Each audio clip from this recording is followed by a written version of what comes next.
Hey folks, and welcome back to another episode of your Brains Coach podcast. My name is Angela Shurina. I'm your host, I'm your Brains Coach, and it is my job here to bring to you all the newest cutting edge, exciting and practical, all the best brain body tools so you can make better decisions, you can make yourself feel better, ultimately to design and shape your life experience to live the life you want.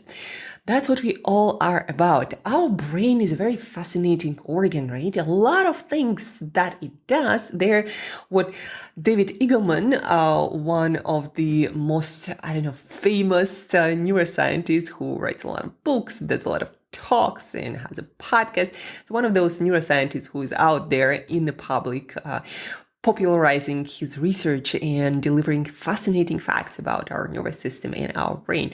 So he talks often about this notion that a lot of what brain does is under the hood. And that's why sometimes we can't figure out, why do we make decisions that we make? Why do we take actions that we take? Why do we keep repeating certain things, even though it seems like they're not in our best interest, at least not what we consider to be our best interest right now. And today we're going to discuss one of the ways our brain delivers this work under the hood that we're not often aware of, and that will help us to make better, more thought through decisions, knowing that our brain does the thing. It does these mistakes. It makes those shortcuts in order to help us ultimately to save energy and help us to make decisions faster. But faster, folks, doesn't always mean better. And we probably all know that in our life. Sometimes our fastest decisions aren't our best ones, but our brain was still trying to create the best possible outcome in the world where we don't have all the information, where we have a limited time to make decisions. And ultimately, we have to act to keep ourselves living, thriving, and moving forward. So today, folks, we are talking about cognitive biases. It's the shortcuts that our brain uses to make decisions, shortcuts that on the surface to us, they look so logical and so normal. And we don't think that that's just a shortcut our brain uses to save energy, to make decisions faster. But it's not necessarily the best decision and not the most accurate one. So first of all, cognitive biases. What are cognitive biases? And folks, today you're going to learn how you can actually use that property of your brain to take those shortcuts, to use cognitive biases. A couple of them. How you can use that to help yourself stick with the hard action. Whether you're trying to lose weight, change your fitness, change your business, develop a brand, develop your career, develop your expertise, develop your relationships. A lot of things in life, long-term things, will require a lot of investment when it comes to energy, when it comes to time, very often money, before you can reap the fruits of your labor, so to speak. And how do you make yourself keep going when the future is uncertain, you don't know how it's going to pan out, and you have a lot of doubts, and you have limited amount of energy, and your life is already complicated, and your brain uses these shortcuts the more complex your life gets. So how do you actually use this property of your brain to have those biases and to make shortcuts to help you go after things, take action long-term that have the highest possibility to bring the results you want? So today you're going to learn about that, and you can apply that again in your entrepreneurial journey. You can apply that in your health and fitness journey, how to help your brain take hard actions consistently for long term that are going to bring the results you want, using this knowledge about cognitive biases or shortcuts that our brain takes to make decisions. So cognitive biases, let me read you a better explanation first. Cognitive bias theory refers to the tendency of the human brain to streamline complex information in simple ways, processing through the filter of personal experiences, prejudices, and preferences. This process of filtration of information helps brain to simplify large chunks of information and process it more swiftly, all folks with the purpose to make decisions faster. It's kind of like your brain takes all the information and it can't really process it all that well, all of this, so much information around us. So it makes shortcuts to make decision-making process not overwhelming. Otherwise, we'd be just stuck in indecision, not able to make decisions and take action. So the emerging of this theory can be traced back to early 1970s when Anna Stworksky and Daniel Kahneman introduced the term cognitive bias to describe people's systematic yet flawed patterns of responses in relation to human judgment and decision making. And there are quite a few of those biases. Some of the examples: confirmation bias, availability heuristic. Well, let me give you examples and explain a little bit so you, again, have a better understanding of what cognitive bias is and how your brain actually uses them, playing tricks on you that you don't even notice. It's kind of, again, all under the hood. Confirmation bias, that's when we seek out and pay attention to information that confirms our previous beliefs. Change requires a lot of energy and a lot of discomfort, a lot of uncertainty. So the brain usually tries to avoid the change that usually saves resources, at least in the now. So the brain usually tries to save energy and avoid change, and it uses confirmation bias, help bringing in the information, confirming that what we do is right, so we don't change.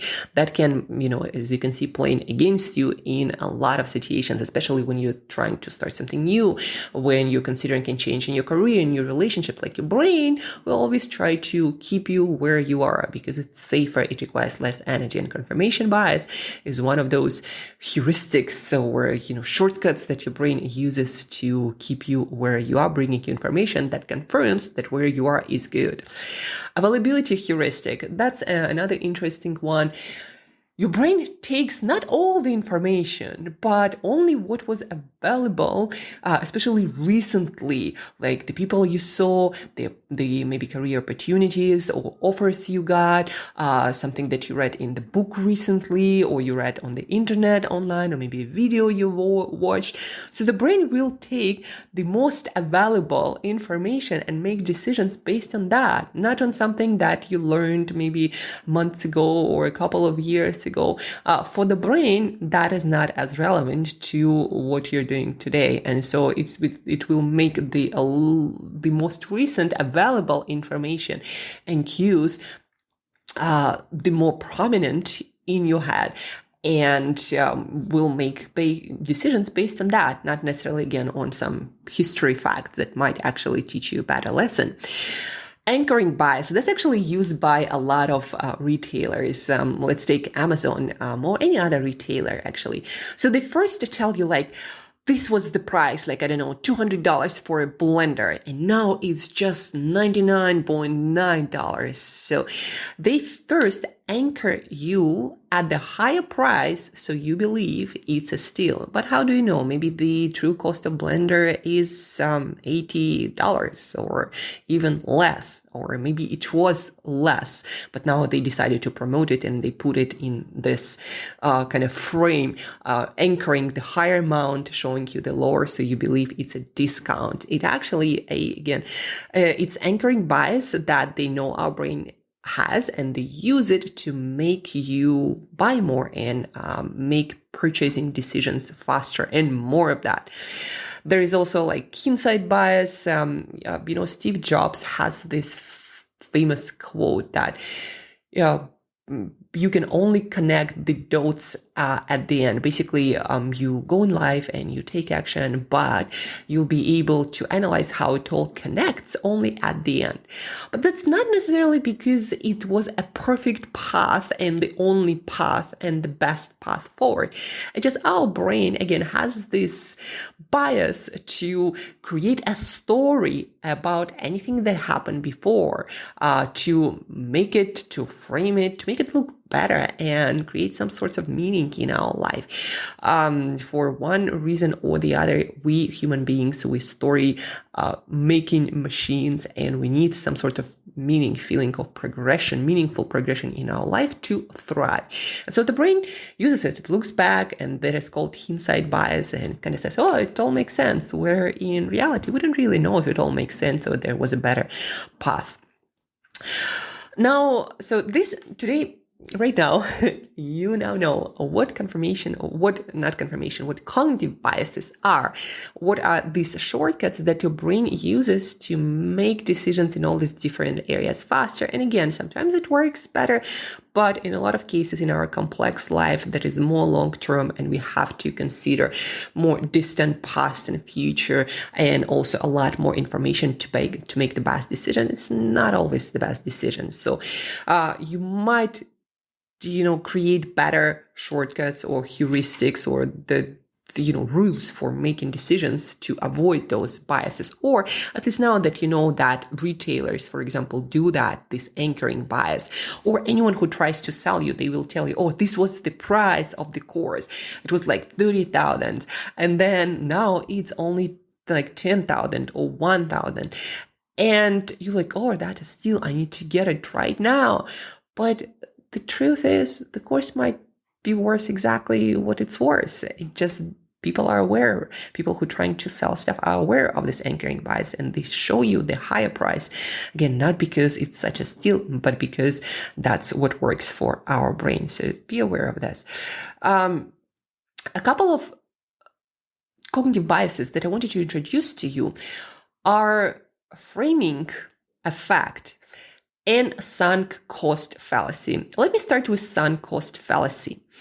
This is also a cognitive bias, and the phenomena whereby a person is reluctant to abandon a strategy or course of action because they have invested heavily in it, even when it is clear that abandonment would be more beneficial. So what sunk cost fallacy is basically when you invest your action, your energy, your thinking, your research, when you invest any sorts of effort into anything and you make your brain aware of that investment, you remember it vividly, you're much less likely to actually quit because you've already invested that much. And what if the price or the reward is just around the corner? Your brain doesn't like to lose energy and effort. And so there is a hope that you're going to get a reward in the future at some point, and your brain is aware of that. You actually are much less likely to quit the course of action. Now, on one side, you might actually want to pivot and change and quit from time to time because the course of action you are taking isn't working. Like, for example, if the business strategy in your entrepreneurial journey isn't working, then maybe you need to pivot and change and quit this strategy to be successful. Now, but because you already invested so much, your brain might start talking you out of that. Like, what if, it's going to change? Or what if I just need a little bit more time, etc. So sometimes it can play against you, but sometimes you do need to persevere. Sometimes you do need to put in the work. Like a lot of creators, for example, say you need to create content for a while to get an effect. You gotta figure out what works for you, etc. Right? It's not day one and you're gonna become a hit and you're gonna go viral, etc. So it takes time and you need to pivot and experiment, but you still need to put in action every single day, kind of combining both changing and pivoting and quitting certain strategies, but then still putting in the action and moving forward and investing the effort in the vision that you have. Now, how can you use this sunk cost fallacy to help yourself to stick with hard action? That also might be a workout or your healthy eating efforts, even if you don't see the result that you want, maybe body transformation or health right weight. Like, things take time and you need to figure out the best strategy. Like, how do you keep yourself going? One of the ways that will help you to use this, again, bias that your brain have, this shortcut, this fallacy, is track the action that you take. For example, you have a wall calendar, or maybe you just have a big piece of paper, some sort of poster, and every day you take an action, you put an X. Every day you take an action, you put an X. And every day you wake up and you see that poster with all this X's and you taking action. And then maybe you tracking your results, your progression in one way or the other really helps with keeping your brain engaged and motivated to continue taking action. That's, another aspect of it. But you wake up and you see a lot of access, and your brain is acutely aware you invested so much into that.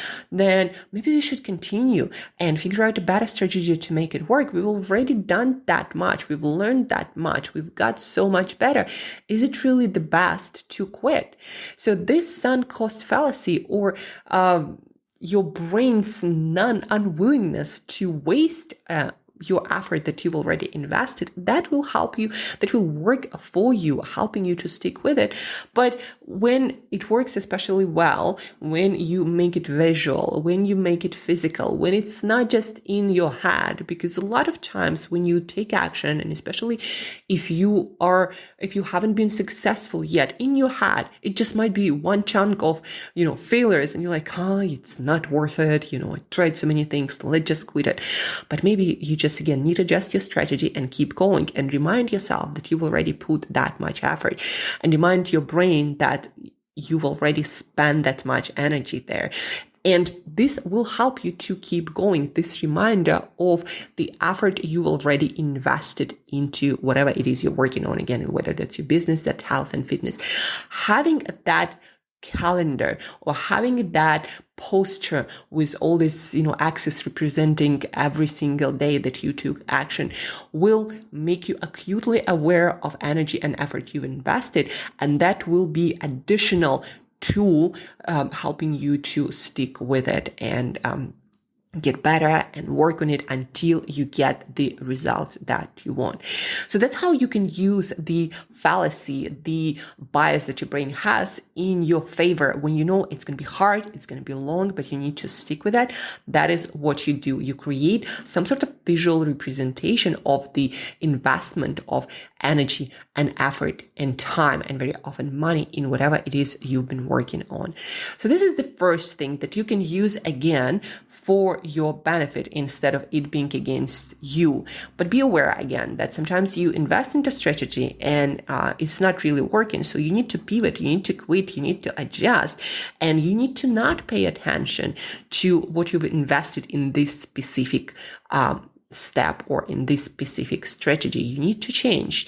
So it's kind of a combination, but if you must to keep going day after day after day, after your business goals, after your health, after your relationship goals, create this visual representation as a poster on your wall, maybe wall calendar, of the days that you took action, and this will help you keep yourself accountable, motivated, and again, using the sunk cost fallacy helps you to keep going, because your brain doesn't actually like to waste energy and just abandoning things. Because energy is the currency of life, and your brain is acutely aware of that. The second one is kind of related to that. It's this framing effect. And framing effect, let me actually read to you the definition. Framing effect: the way in which information is presented or framed. I lost it. The way in which information is presented or framed can influence judgment or decisions, even when the content remains the same. So the framing effect also was described by Emily Belchatis. She is a neuroscientist from New York University. She has her own lab there. So she wrote a book, Clearer, Closer, Better, How Successful People See the World, where she interviewed and worked with successful people, athletes, and artistic people and business people. And she took different strategies from them, how to change your focus, adjust your focus, switch it, and help it, to maintain it, to improve it, to ultimately reach goals, specifically a long-term, hard and challenging goals. Like, for example, for an athlete, it's getting into Olympics. It's like 4 years, sometimes their whole life to get into those Olympics. How do you get after that? You're not even guaranteed any success there, right? And you are competing with the best in the world. Like, how do you keep going? So Emily Beltetis, she interviewed and worked and also conducted personal experiments with all these strategies. And one of the strategies was framing. That is basically creating some sort of a framed reality for yourself that puts in your direct environment, in your view, in your proximity, information and representation of things that matter to you, things you're working on, to remind your brain about why it's important, what it is, to remind your brain to take action, consistent action, but to also make the kind of action that you want to take easier and obvious and almost a no-brainer. So you frame your physical, your digital, your reality in a way that reminds you, focuses you on the things you want to achieve, on the things that you want to do. Let me give you an example. So we were talking about a poster where you put in the axis representing amount of days that you took action on a specific goal. Now, that is already part of the framing strategy, because now in your physical reality, you have something that tells you about the importance of the goal, of the action that you are taking. You framed a part of your reality. Now you can go further. For example, for business, you can put pictures of your favorite business people, like maybe Alex Hormozi or Russell Brunson. Those are the ones I'm really inspired by lately. And you can put their, reminders of their hard journey and how long it took them, and of their quotes and of their strategies. And that will remind you that entrepreneurial journey is a hard one, and it's not win from the day one. And a lot of times you have to work harder and smarter and adjust and take action one after another and go through a lot of failure before you succeed. That's the reality of entrepreneurial journey for most of us. So that is again, framing of your reality. And then on a side of making things easier, now you can put your work table in the middle of your living room and keep your workstation always ready to go, like your laptop is ready to go and everything is there, your notes and your objectives there, like the reminder of the calls that you need to take and prepare for, the reminders of the skills that you need to learn and when, and all the materials are already there on your desk as well. So all of this will remind you of your journey, of the goals, but also helping you to take the desired action easier. So now your table isn't for, Netflix or playing some games. You don't have your gaming console in your working space, but instead it's all about work, making the work action easier, and the rest, playing games is more complex and not really obvious. Or in a case of healthy eating or exercise, you can buy only healthy food in your fridge, and the foods that you don't want to eat, leave at the store. And then when you want to eat, what you're going to eat, what's in the fridge, what's available, right? You're not going to be searching for something else. So you framed your reality like this is the only available choice. That's what I'm doing. So these two are very powerful tools that can help you to keep going after your hard, challenging, long-term goals. You kind of create your own world with the framing that pushes you into the path that you chose, that you need to take consistently for a long period of time, with a lot of work and time and energy and effort and money invested. So you framed your piece of reality, who you watch on social media, who you follow on social media, what kinds of books you read, what kinds of articles you read. All of that will frame your journey. And when you think of quitting, you probably won't even think of quitting when it's the only information that you present to yourself. It has a lot also with availability, bias and recency bias. So the more of this you use, the more you shape your reality. But then also sunk cost fallacy, by tracking the actions taking. The more of this you use, the less likely you are to quit. And again, the only downside to that is that you become so obsessed that you might disregard some other areas of your life. Like if you're working on your business, maybe you're going to disregard your health and fitness. So just have some sort of systems that will prevent that from happening as well.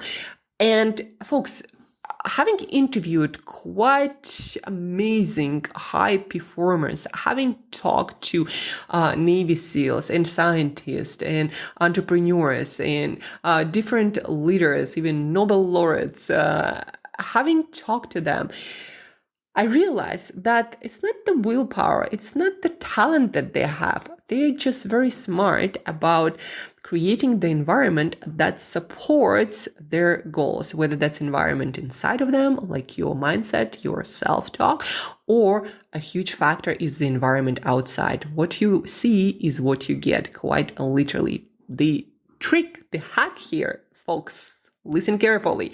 You can shape what you see. You can shape what your brain experiences. And by designing that with framing, or this again, wall posture, you can make your brain do what you want to do and make the decisions based on the goals, on the objectives you have, no matter how hard and how challenging. You can override this short-term bias by creating the environment that supports your long-term.